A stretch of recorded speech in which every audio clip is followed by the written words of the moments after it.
చిత్తూరు జిల్లా సీఎం చంద్రబాబు ప్రాతినిధ్యం వహిస్తున్న కుప్పం వైఎస్ఆర్ కాంగ్రెస్ పార్టీ నేతలపై రాజకీయ వేధింపులు కొనసాగుతున్నాయి. వైఎస్ఆర్ కాంగ్రెస్ పార్టీ నేతలపై కక్ష సాధింపు చర్యలకు దిగుతోంది కూటమి ప్రభుత్వం. కుప్పం మున్సిపల్ చైర్మన్ ఎన్నిక సందర్భంగా వైఎస్ఆర్ కాంగ్రెస్ పార్టీ నుంచి చైర్మన్ పదవికి పోటీ చేశారు Hafeez.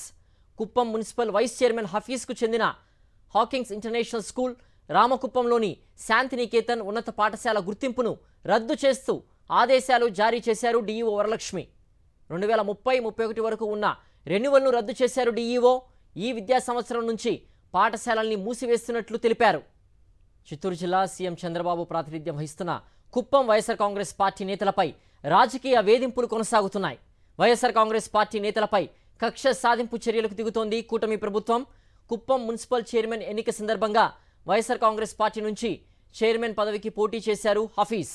Kuppam municipal vice chairman హఫీజ్కు చెందిన హాకింగ్స్ ఇంటర్నేషనల్ స్కూల్, రామకుప్పంలోని శాంతినికేతన్ ఉన్నత పాఠశాల గుర్తింపును రద్దు చేస్తూ ఆదేశాలు జారీ చేశారు డీఈఓ వరలక్ష్మి.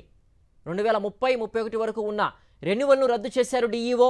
ఈ విద్యా సంవత్సరం నుంచి పాఠశాలల్ని మూసివేస్తున్నట్లు తెలిపారు.